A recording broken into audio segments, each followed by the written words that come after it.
warahmatullahi wabarakatuh. Kami dari kelompok 2 yang beranggotakan Lutfia Nur Izati, Najwa Lutfia, dan saya sendiri, Husnul Hanifah Kamai Putri, ingin memaparkan materi kami yang berjudul Memahami Problem Pembelajaran Quran Hadis Madrasah Aliyah. Mulai dari pembelajaran mata pelajaran Al-Quran Hadis. Pelajaran Al-Quran Hadis adalah salah satu bagian dari mata pelajaran pendidikan agama Islam pada Madrasah Aliyah yang digunakan untuk mengarahkan pemahaman dan penghayatan isi yang terkandung dalam Al-Quran dan Hadis yang diharapkan dapat diwujudkan dalam kehidupan sehari-hari yang dalam perilaku memancarkan iman dan takwa kepada Allah Subhanahu wa Ta'ala sesuai dengan ketentuan Al-Quran dan Hadis.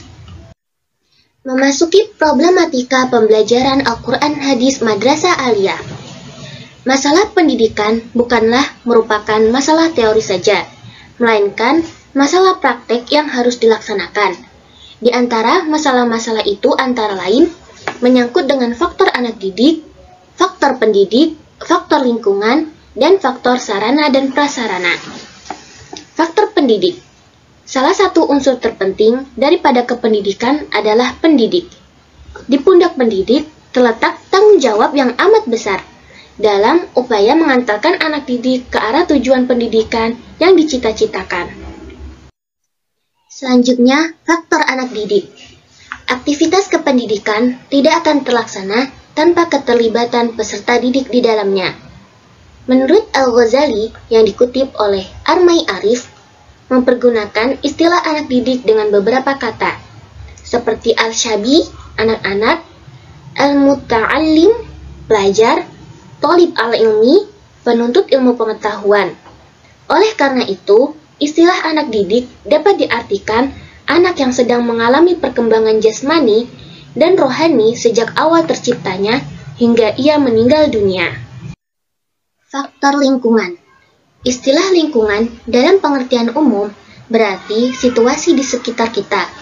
Lingkungan pendidikan adalah lingkungan yang melingkupi terjadinya proses pendidikan. Lingkungan pendidikan meliputi lingkungan keluarga, sekolah, dan masyarakat. Lingkungan mempunyai peranan yang sangat penting terhadap berhasil atau tidaknya pendidikan. Anak didik sangat terpengaruh oleh lingkungan. Lingkungan sekitar baik akan membawa pada anak untuk berbuat baik juga. Maka sebaliknya, lingkungan buruk membawa pada yang buruk juga. Yang terakhir adalah faktor sarana dan prasarana. Sarana pendidikan adalah peralatan dan perlengkapan yang secara langsung dipergunakan dan menunjang proses pendidikan itu sendiri, khususnya dalam proses belajar dan mengajar. Selain itu, sarana dan prasarana dapat mendukung proses demi keberhasilan pendidikan. Sarana dan prasarana dapat dikategorikan sebagai alat seperti gedung, ruang kelas, meja kursi, serta alat-alat yang lainnya dan media pembelajaran.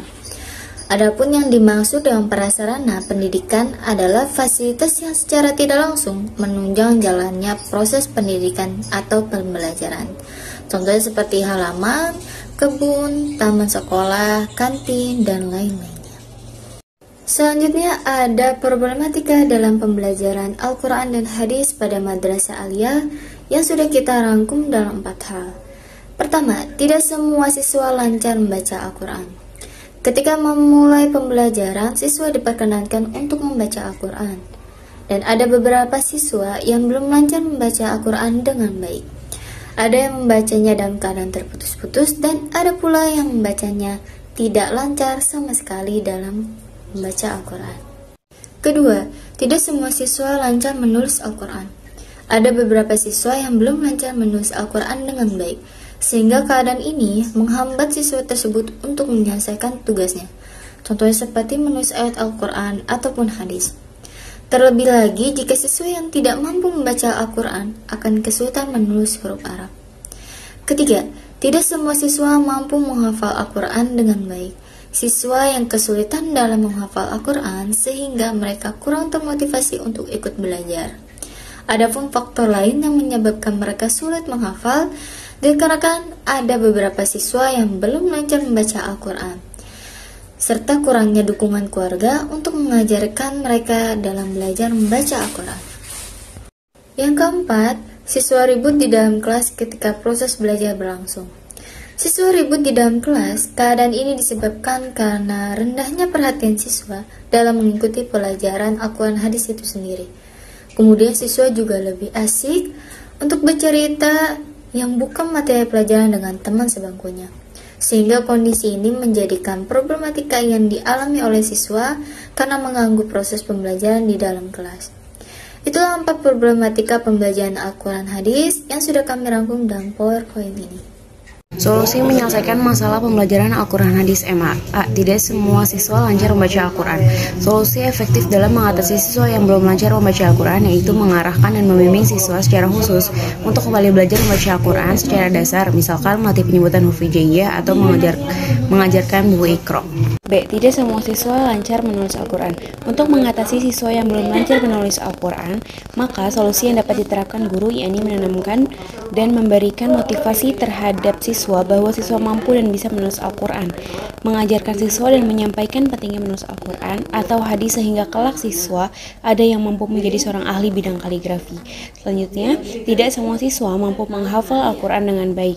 Solusi untuk mengatasi siswa yang belum mampu menghafal Al-Quran yaitu memberikan motivasi dan bimbingan secara khusus kepada siswa bahwa pentingnya seorang muslim untuk menghafal Al-Quran dan menyebutkan keutamaannya. Hendaknya siswa bersuci sebelum menghafal Al-Quran. Yang dihafal bisa lebih mudah diterima dengan baik. Siswa harus lancar membaca Al-Quran terlebih dahulu, selalu mengulangi hafalan tersebut. Setelah Al-Quran dihafal, siswa harus menjauhkan diri dari berbuat maksiat sehingga hafalan bisa terpelihara dengan baik. Yang terakhir, siswa ribut di dalam kelas ketika proses belajar berlangsung. Solusi untuk mengatasi siswa yang ribut di dalam kelas ketika proses belajar Al-Quran hadis berlangsung ada 3 cara, yaitu menegur siswa secara langsung yang ribut di kelas, memberikan pertanyaan kepada siswa tersebut terkait materi pembelajaran, dan memisahkan tempat duduk kedua siswa tersebut dengan siswa yang lain.